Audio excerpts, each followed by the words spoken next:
Okay, so we were talking about using mass information to get to empirical formula for a compound.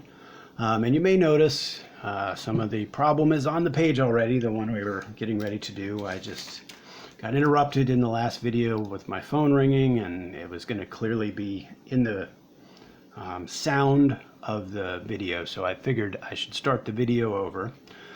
So I'll explain everything that's going on here as I get to it as I'm going through the video. So looking at the problem, right, we're given, we've got the compound nicotine, we're given mass percent information, so 74.0% carbon, 8.71% hydrogen, 17.3% nitrogen, right? That will be enough information to get us to the empirical formula, right? Which is what we want. What are the empirical and molecular formulas? That'll get us to the empirical formula. The second sentence here, its molar mass is 162 grams per mole. That's the information that'll let us link the empirical formula to the molecular formula. So we'll save that. 162, we'll use that after we've figured out the empirical formula, but we'll see how that works in there as well. Now, what may make this type of problem seem a little more complicated is the fact that we've got percentages instead of masses. My advice would be to just treat any percent as a mass. So if a sample is 74% carbon, if it was a 100-gram sample, it would weigh 74 grams. So anytime there's a percent in the problem, I'm just going to change that to a grams, which is what I've done down here.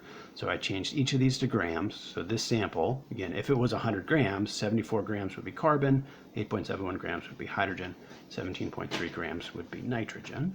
And then just like we saw before, right, the ratio of the masses isn't particularly useful, but the ratio of moles is useful. So I've pulled the molar mass of each of these out of the periodic table. Right, so canceling out grams of carbon, converting to moles of carbon, same for hydrogen and nitrogen. And that got me to 6.16 moles of carbon, 8.62 moles of hydrogen, 1.23 moles of nitrogen. Now, this one, just because of the way the numbers came out, they're all above 1. Right? You might be tempted to just round these. Don't ever do that for this type of problem. Remember, what we need to do is divide through by the smallest number. It's not uncommon here somebody say, oh, that's 6, and oh, that's 9, and that's 1, and that's not always going to work out very well, particularly when one rounds up, one rounds down. We want to divide through here by the lowest number to turn these all into integers. The lowest number is 1.23.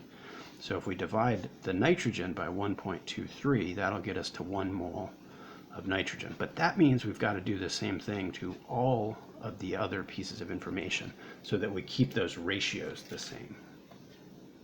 Okay, so 6.16 divided by 1.23, and that comes out to be 5 moles of carbon. Now, one thing to keep in mind here, the numbers aren't always going to turn out exact, right?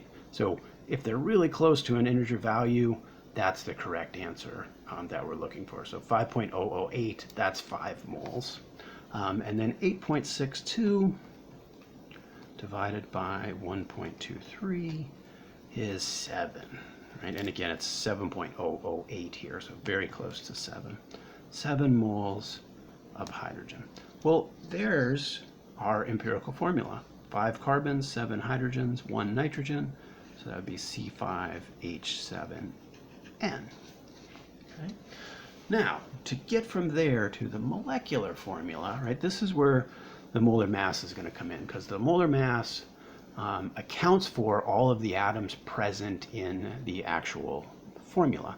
So what we really want to do is compare the molar mass to what would be the mass of the empirical formula. So I'm going to calculate the empirical mass here.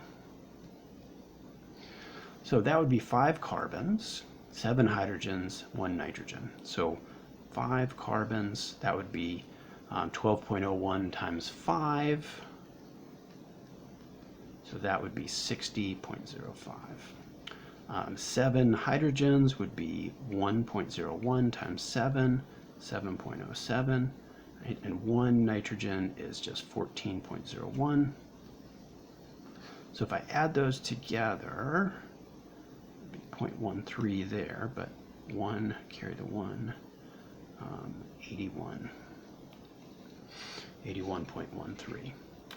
Now, the molecular formula has to be some ratio compared to the empirical formula. So if they're both 81, that would mean the empirical formula and the molecular formula are the same. But to simplify things, what we can do is take the molar mass and divide by the empirical mass, or the mass that goes along with the empirical formula. That should give us an integer, and that integer would describe the relationship between the empirical formula and the molecular formula. So molar mass was 162, the empirical mass was 81, that gives me 2. That means the molecular formula is twice the empirical formula, right? Because the mass is twice as large. So if I double everything, that would be my molecular formula.